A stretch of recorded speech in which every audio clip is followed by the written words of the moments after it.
I upload daily NBA content on this channel, so if that is something that interests you, then subscribe. Also, drop a like on this video. It only takes 1 second and makes a massive difference. Also, real quick, episode 12 of my NBA series is out now, so if you have not seen that yet, go do it. And if you have not watched that series yet, go do it. But with that out of the way, today we are talking about Rudy Gobert and the maximum contract extension that he just signed with the Utah Jazz. Now, my initial reaction to this was, wow, the Jazz are really stupid.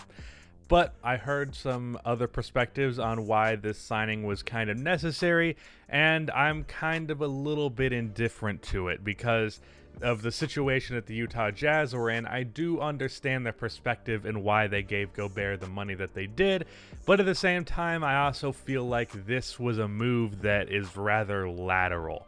So whether or not this signing was a mistake really comes down to your perspective on what team should be doing. Generally speaking, my perspective is that every team should be striving to be championship caliber to whatever extent that they can. There are some franchises in the league that have been so bad at attempting that I'm okay with them just staying middle of the pack. Like another signing that was often criticized that I was kind of in favor of was the Charlotte Hornets signing Gordon Hayward to like $35 million a year. There were a lot of people that were like, that was a bad signing, that's too much money, and that's going to hold back the Hornets from being contending, but like they've never really been in that conversation, so I wasn't all that mad at it, and I actually kind of like the signing just because it's going to allow the Hornets to be pretty decent for a while, and that's a franchise that needs to be decent.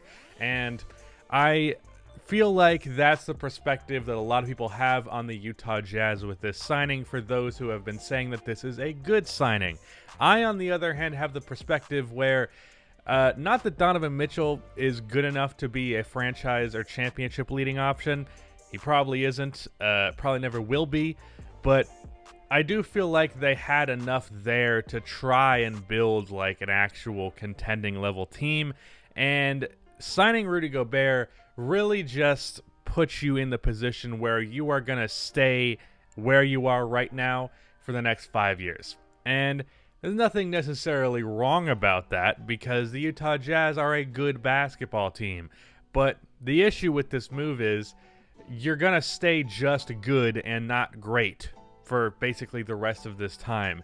And even though a lot of people are making the argument that this move is like going to make Donovan Mitchell satisfied just so that he can remain on a pretty good team, first of all, I'm pretty sure Donovan Mitchell just signed like a huge extension himself, so he's locked in Utah regardless of what he wants. I don't know why people treat players like if they want out, they're automatically going to get out, because a lot of times that's not the case. Look at what happened with Victor Oladipo in Indiana.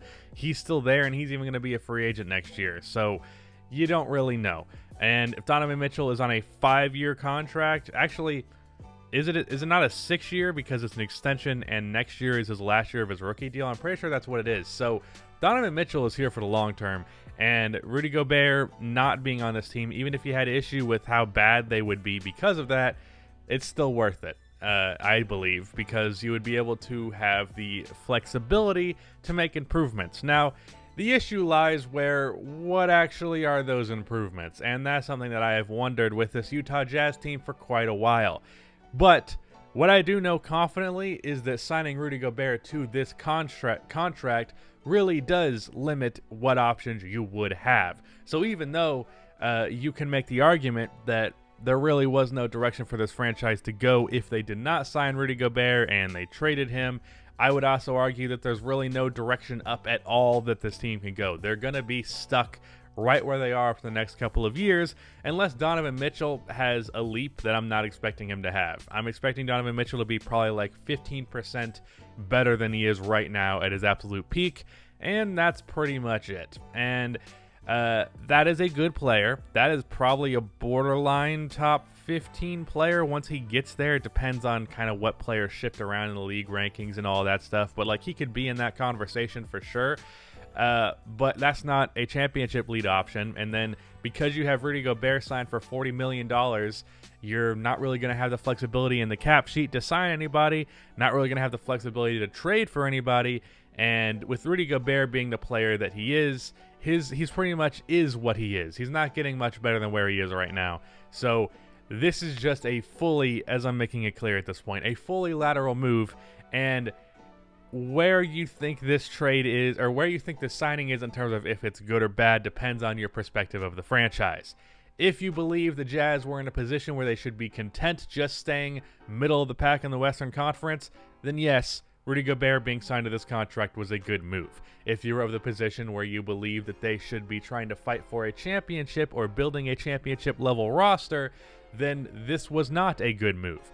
I'm not entirely sure which side that I am on. I'm leaning more towards the second one. The only issue with that second one is what the answer is for actually building a contending level team is very much not clear. And it's for that reason that I can't be too mad here, one end or the other, but I definitely would also not walk away from this contract like celebrating by any means, because Rudy Gobert as a player, my opinion on him has dropped for sure. Last year, his defense fell off a good bit, and the Jazz defense overall fell off as a result because he kind of is the Jazz defense. He has his issues defending outside of the paint. I feel like those are sometimes overblown. A lot of times shit with Rudy gets clipped of him outside of the paint to make him look horrible, but like there's also many clips of him looking fine on the perimeter. It's definitely not a strength of his, but people act like it's such an incredible liability when it's not. It's only really a liability when you're playing a team that really knows how to exploit it, like I believe the Houston Rockets did so in the playoffs. So that's definitely something to keep in mind, but it's not really like as big of a deal as many people will make it out to be.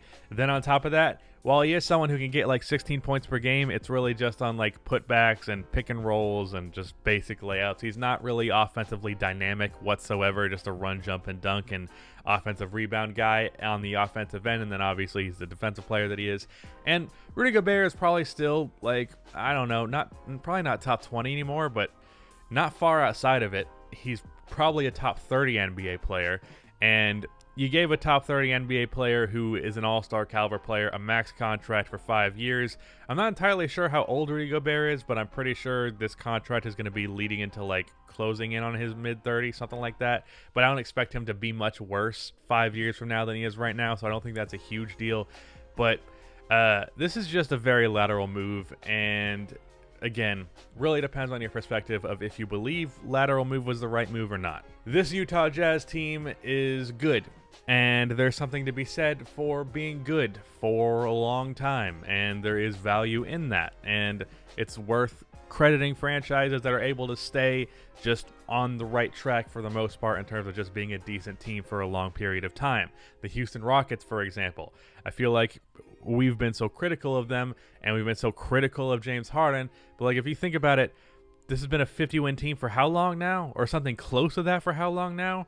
I feel like that should be given its due credit, and it's really not for the Rockets and for Utah Jazz, especially being that they just got to the point of making the playoffs with Gordon Hayward, and then he literally leaves right after that season.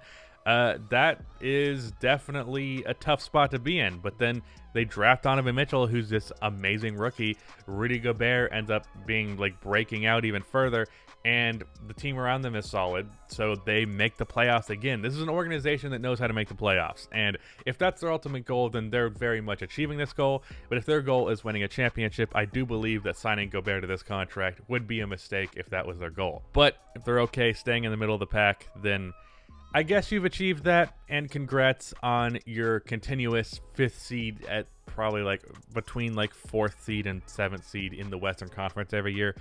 It's not bad, but I mean, I'm not going to celebrate a bunch of first-round exits all that much. And if I was a fan of any NBA team that just chose to be right down the middle, I wouldn't exactly be satisfied. I would be happy to know that I don't have to witness a bad team as I do right now, but at the same time, just being a middle-of-the-pack team for the long term could be a little bit annoying as an NBA fan, because it's like, okay, we've seen what we can do. How do we improve upon this? And the answer is you don't. But yeah, I think I've gotten all my thoughts out there on this Rudy Gobert signing. I initially was very anti this signing, and now I kind of get it. Also, the perspective that a lot of people had with the Utah Jazz is they don't have their first round pick this year, and if they didn't sign Rudy Gobert, they only would have had $10 million in cap space, so at least for this year, that would have been real bad, and don't know that that's necessarily worth it. But with the long-term perspective, it could end up being a bad move, but I guess we can only wait and see. I will say the argument of what else could they have done is an argument that's been made for a lot of contracts that have been bad in hindsight. Like that was an argument that was used for Tobias Harris a lot. But I really think there's a good chance this signing is more like signing Chris Middleton to the amount of money that the Bucks did, where it's like, yeah, that's more money than this guy is worth, but it's helping you stay stable and it's helping you retain a guy like Giannis. Obviously, Donovan Mitchell's not on the scale of Giannis, but you get the metaphor. But yeah, I'm done talking now. Again, go check out that My NBA video if you have not yet. Go check out the series if you have not yet. But that is the end of this video. Please be sure to like and subscribe for more NBA content like this, and cue the outro music.